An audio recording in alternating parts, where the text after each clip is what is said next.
Good morning. Hi. Welcome to this event on generative AI, adult learning and skills. So if you're looking for another type of event, you can leave now, but otherwise stay. This event is sponsored by Infosys, and we're extremely grateful for that. They have a booth outside, which I strongly recommend that you visit at some time during today, especially over lunch. My name is John Demang, and I'm one of the three hosts for today. I was trying to think of a collective name for hosts. So we're the three golden threads that are important for AI at the Open University. So we have Ian, who's responsible for students, being the Pro-Vice Chancellor for students. We have Esther, who represents staff, and she's leading on training and upskilling all our thousands of staff in AI technology. And I do the simple bit, so I do AI technology, being a professor of computer science in the Open University's Technology R&D Centre, the Knowledge Media Institute. This event is part of the week-long event that Milton Keynes City Council is running. I see some council people here, which is in celebration of the AI Safety Summit that was run at Bletchley Park last year, which was chaired by Rishi Sunak, and we had Camilla Harris, amongst others, attending. As someone who's spent their life, working life here at the Open University researching in AI, it's always been really cool that next door Alan Turing was working on AI some time ago. So I've always used that in my CV whenever I possibly can. Some admin.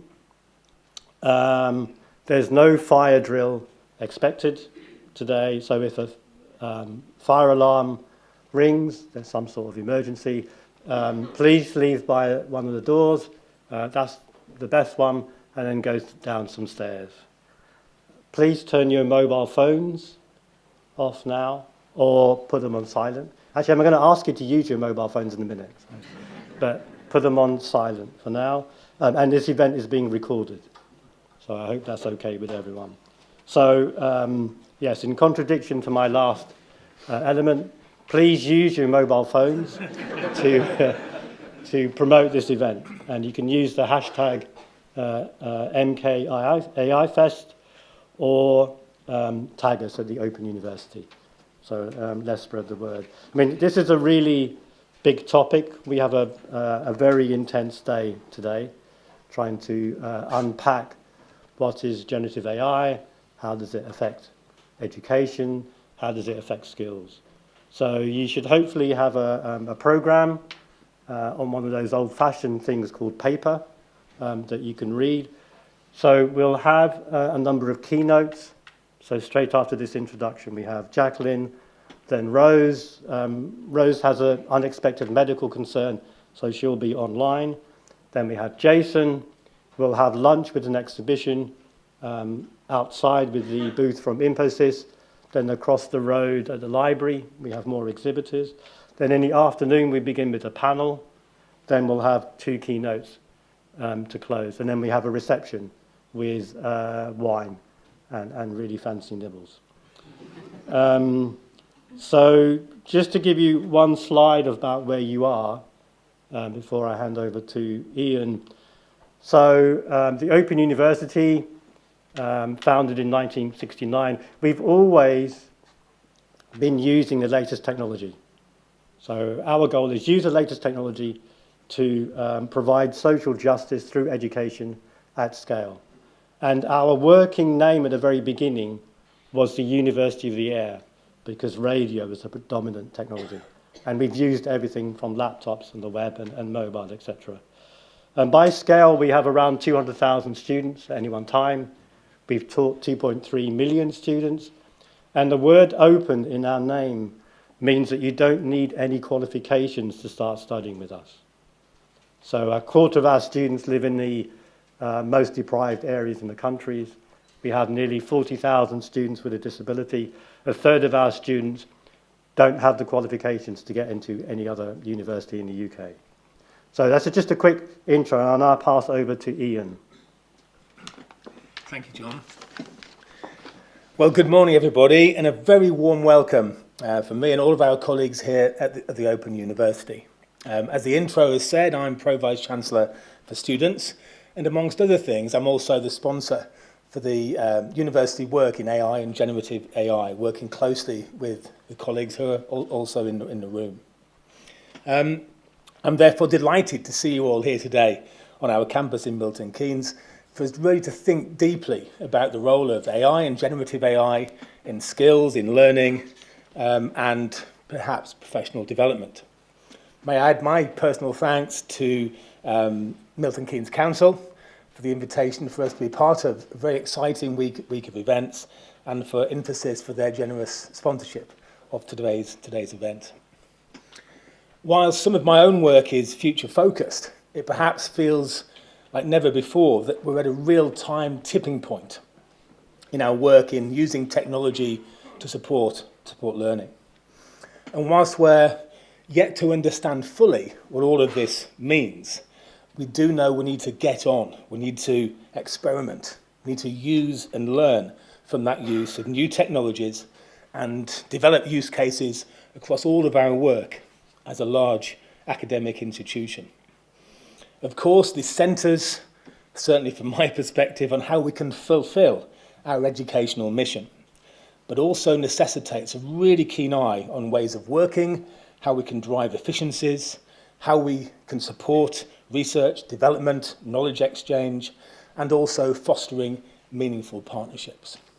So today is an example of us getting on and doing in that sense. I'm particularly pleased to welcome you all here face-to-face, as we say, in person. As we begin to deploy generative AI to do previously human work, it's becoming clearer to us all that there is a need for us to work to protect the spirit of humanity. What better way to do that but face-to-face? We also need to think deeply about what it is to be human. And as we dance together along what some call the jagged frontier between people and machines, the need for critical reflection, for judgment, for empathy, and a range of other human competencies really needs to be accentuated. And I therefore encourage us all today to make the most of the opportunity to be human, to be with fellow humans, to talk, to listen, to meet new people and break new ground in terms of potential partnerships. Let's all today endeavour to be great humans in the loop, as the saying goes. I also want to challenge us all to be mindful of the digital divide. A recent House of Lords inquiry concluded that digital exclusion has profound consequences for individual well-being, for economic productivity and growth, for public health, and for us reaching our net zero objectives. Digital Nation estimate that in the UK alone, 10 million adults lack the most basic of digital skills. 2.5 million households struggle to afford home broadband, and 1 in 14 households have no home internet access at all. So whilst we may get carried away legitimately in our conversations today, please do keep in mind the possibilities that AI and digital skills and competencies bring to the whole population. In the words of Rachel Caldicott, who's Exec Director of Careful Trouble, let's make AI work for 8 billion people, not 8 billionaires. Apologies to any individuals in the audience who I've just offended. If there are any billionaires, please come and see me during the interval. So can we use the impetus that today's conference provides to accelerate the development of a socially just and impactful generative AI and skills ecosystem? As a large academic institution, we are really proud of the role that we play in supporting the development of knowledge and skills across the UK and beyond. Yet we also acknowledge that our impact on individuals and society at large can be further amplified through meaningful partnership working. And as AI is set to transform every sector, how can we work together through this skills focus to keep knowledge and learning at front and centre of this industrial revolution that we're all living and working through?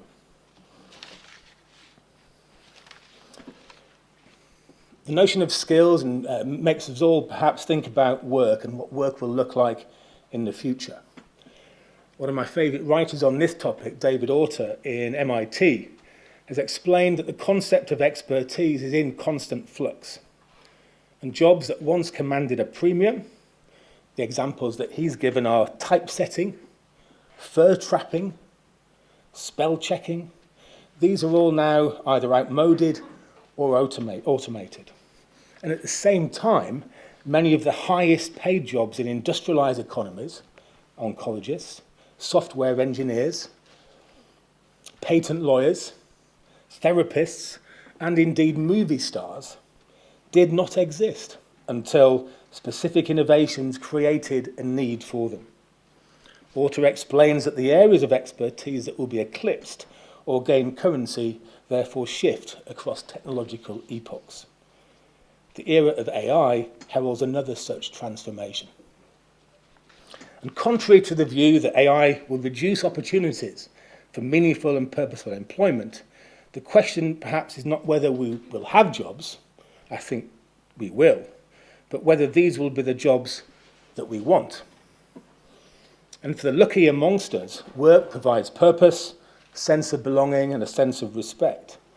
And a unique opportunity for AI, and perhaps one that sets this out as a different opportunity to previous industrial revolutions, is that AI offers humanity an extended relevance, reach, and value of human expertise for a much larger set of citizens. Anyhow, recognising this potential, we should ask not what AI will do to us, but what we want it to do for us. And as Stuart Russell reminds us, the task at hand is to design machines with a high degree of intelligence so that they can help us with difficult problems, whilst ensuring that those machines never behave in ways that make us seriously unhappy. In recognising what we want AI to do for us in a skills and learning context, the topic of today's debate and discussion, it's apparent that AI can help us to understand where each of our learners is and where they want to go next. We can build knowledge graphs that can identify skills and capacities suited to particular occupations and identify gaps that help personalisation and adaptation of learning journeys and a more effective, timely dovetailing with employers' skills needs. However, I also want to caution against the complete ceding of decision-making to the machines. I'm fairly sure that if I had followed the commands of an algorithm at various junctures of my own life and career, I wouldn't be standing here before you today. We need to protect room for growth, for the extension of worldviews, and use AI to expand horizons, not trammel and control learners into conveniently predetermined life tracks. I share the quote here from AI ethicist Shannon Valler, currently based at Edinburgh University, which speaks to the power of human endeavour in education, learning, and personal development. So as I close and pass to Esther, I encourage us all today to think collectively about the development of our work in AI and skills. What can we become, and what might we make of ourselves today, in the future, in our lives together? Thank you.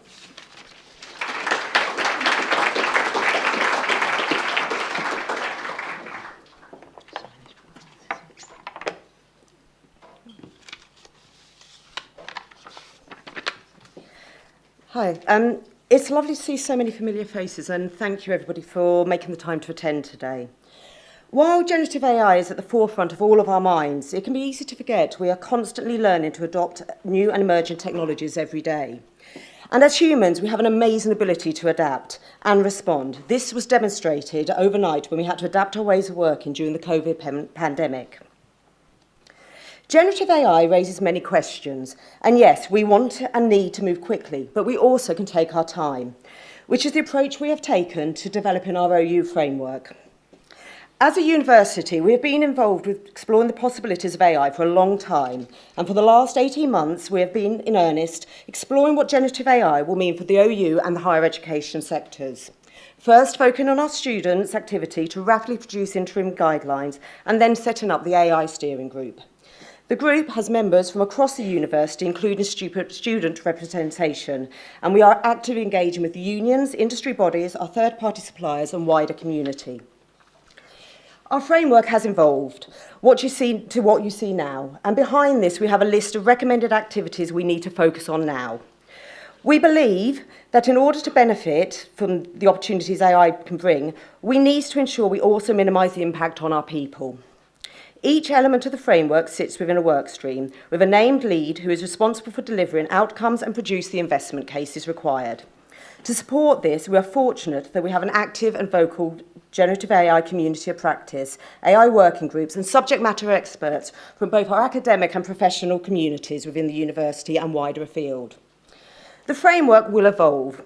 Work is continuous in all areas, and there's times we come together to focus on a specific area where we need to address the requirements within it rapidly. Our guiding principle in how we work is use common sense, plain language, and adopt a no-regrets approach. It's okay to fail, but fail fast and learn and move on. Unsurprisingly, responsible AI is a critical focus to ensure that we are working in a responsible, ethical, and moral manner and protecting the rights and interests of all of our stakeholders. Like everyone, we are developing new policies and processes for working with generative AI that support the defining roles and responsibilities for engaging with AI-based tools and services, both for using and both for developing these. This is something I could talk about probably all day about, but it is really important. If we get this wrong, the consequences are significant. However, if we get it right, it can lead to better working practices and the art of possible. A positive with the adoption of new technology is it forces change. We can open up our ability to do things differently. As people in higher education, we don't often think of ourselves as a broadcaster or media producer. We create huge amounts of assets on a daily basis. But we are, and we can learn so much from those industries. They've been where we are today in a different thing. I was involved in change and adoption programmes as part of the production innovation team at the BBC, overseeing the move from analogue to digital production and multi-platform publishing. This, along with on-demand services in YouTube, forced change. Existing regulations and laws had to change, and new ones had to be introduced. And our ways of working evolved. Jobs changed, and we thought differently. And to be honest, it was really exciting times. And generative AI feels similar. There is a world of opportunities if we can get it right. But alongside this, we must put humans at the centre of what we do and ensure we consider the impact on this that may have roles for now and the future, and digital divide and inclusion. No one must be left behind. And we must find more sustainable ways of working that address the wider UN Sustainable Development Goals and meet net zero targets. My main role at the university is actually focusing on raising our staff's confidence and capabilities in relation to digital practice. And I work with a huge amount of people across the university and external bodies, which it would not be possible to do this job without, so I thank you.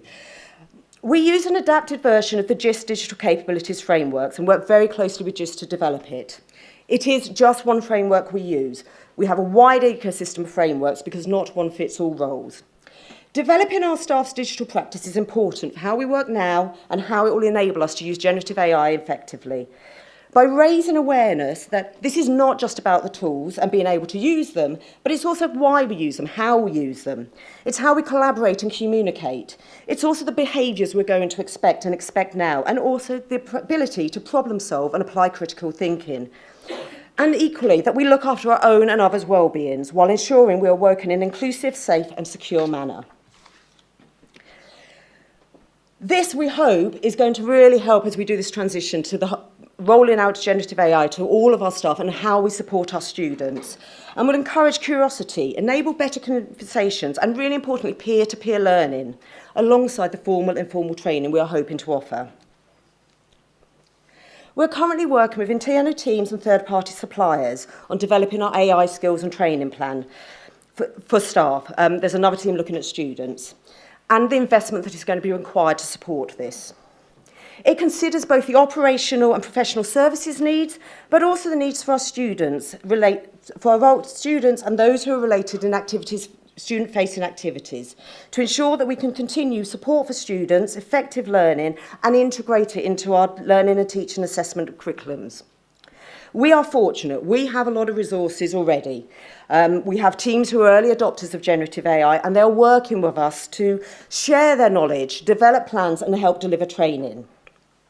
But also, this is about our professional staff and working with other people and working with the higher education sector. We are already having conversations with lots of our contacts about sharing and collaborating and working on resources together. And this is vital. Now more than ever, as a sector and our wider communities, we need to come together to work out how we can utilise and benefit from the generative AI. And likewise for the OU, we need to continue to share back through our Open Learn platforms and other platforms we have to make sure that we are there at the forefront of helping others come to develop their skills and training. The development of our skills and training plan is focused at the moment on OU-wide and contextual uses, with a current focus mainly on enabling the foundations and enablement we need that concentrate on awareness, responsible AI and AI literacy, so that we can develop a common understanding and that our responsibilities and accountabilities for working with generative AI are clear.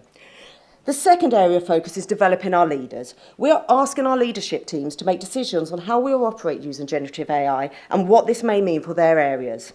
And as such, we need to support them and be a critical friend and equally build their confidence. Like other technologies before, we know this is a tipping point. And while we need to be providing training, we also now more than ever need to be encouraging a mindset of self-directed lifelong learning to engage and embrace with generative AI in order to harness the opportunities that allow us to do things differently and get generative AI to do some of the tasks for us, to free us up to do the things we love. Thank you, and I'll pass you over to John.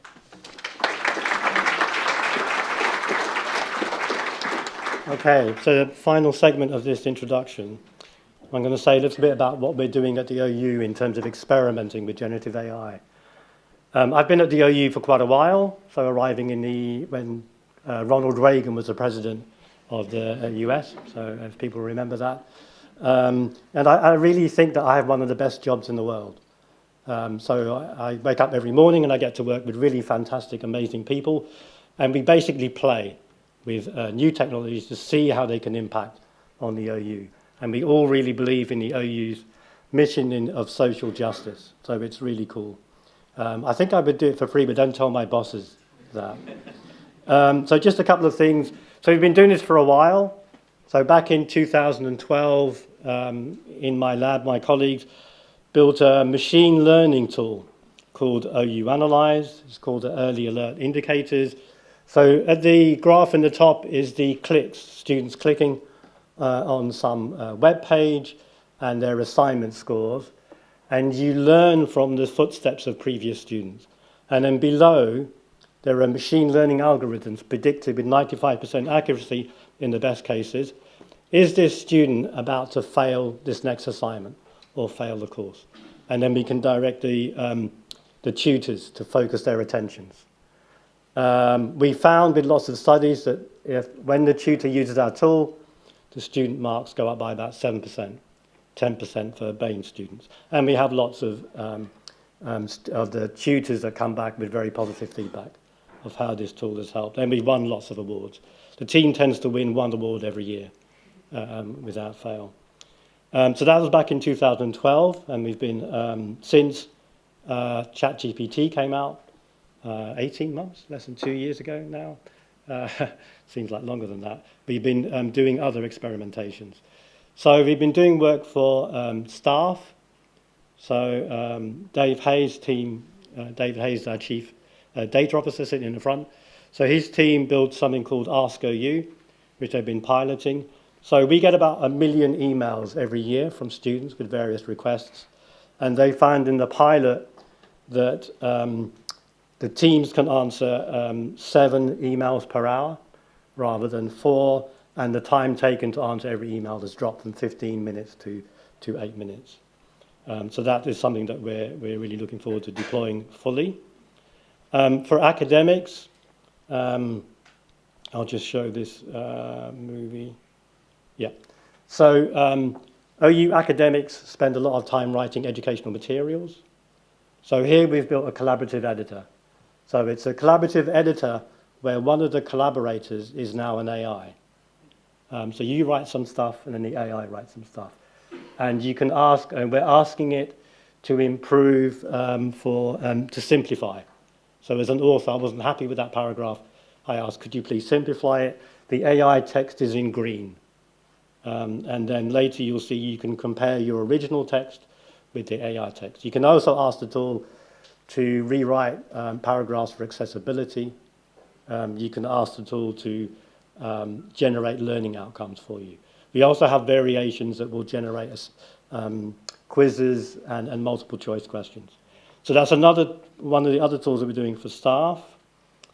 Then, of course, for me, the holy grail is, can we use AI to personalize learning for students? Something that Ian picked up on. So this is something I'll just play. So this is a tool for a student, a prototype version. Hello, I am an AI digital assistant, and I have been exploring the complex relationship between language and culture, as well as how meaning in language is generated through contrast. Based on the material we've explored, how do you think the process of categorizing and contrasting contributes to the way we perceive the world and communicate our experiences with others? So the student types in their answer, and they ask, can you recommend other activities or materials for you to look at, to explore this further? I recommend trying Activity 1.1 from the material. Write down your own understanding of the word language in general. This activity will help you reflect on your personal ideas of language, communication, and cultural aspects involved. Incorporate your observations of how different languages label the world in various ways, highlighting contrasts and categorization. Okay, so a small confession, that isn't me. Yeah? So that's an AI avatar. So we have a link to GPT, one of the versions of ChatGPT, and then there's an AI avatar. And that was generated automatically from a 2-minute video of me speaking. So my team are constantly making jokes about who's the better presenter.